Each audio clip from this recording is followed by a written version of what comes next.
you want to talk about violence against political opponents? Let's talk about the fact that Democrats have been labeling President Trump a threat to democracy for the better half of 10 years. Let's talk about how they have compared him to Hitler, one of the worst mass murderers in the history of the world, and that Kamala Harris and Joe Biden weaponized the court system and the justice system in this country against Donald Trump in an attempt to imprison him. He sat through a courthouse for 7 weeks this past year, and the Democrats were hoping he would go to jail for it. That is real political violence that has led to 2 heinous assassination attempts on President Trump's life that, by the grace of God, he was able to escape, and he is here with us today. So yes, President Trump knows a little bit about political violence because he's experienced it himself. And talking about the tragic realities of war that Liz Cheney and her father, Dick Cheney, have got this country into is not political violence. It's talking about the reality of the foreign conflicts that the Washington, D.C. establishment have sold out young Americans to for decades.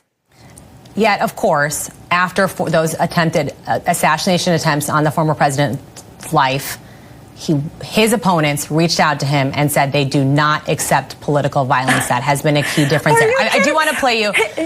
No, please. His opponents are saying to this very day the same rhetoric that led to those 2 assassination attempts. The second attempted assassin on President Trump's life echoed the sentiment that President Trump is a threat to democracy. And if you're a deranged lunatic and you're mentally ill, you will believe that lie. And yes, you will take political violence like we have seen in 2 instances against President Trump. Last week, Tim Walz and Kamala Harris said that everyone who showed up to President Trump's rally at Madison Square Garden was a Nazi. That's despicable, dangerous, divisive rhetoric that is spewed by the Democrat Party every single day. And I am so sick and tired of the media pointing the finger at Donald Trump and saying that he is sowing division in this country. He is not. The media is for pushing hoaxes like the one that you all pushed today, and the Democrat Party is for pushing lies about him. But the good news is Americans don't buy it. And that's why today in 2024, President Trump is more popular than he has been since 2016 because people don't trust the media and they're not buying the Harris campaign's closing argument that he's some great threat to our democracy because they lived under him for 4 years as president and our democracy and our country was stronger than it is today.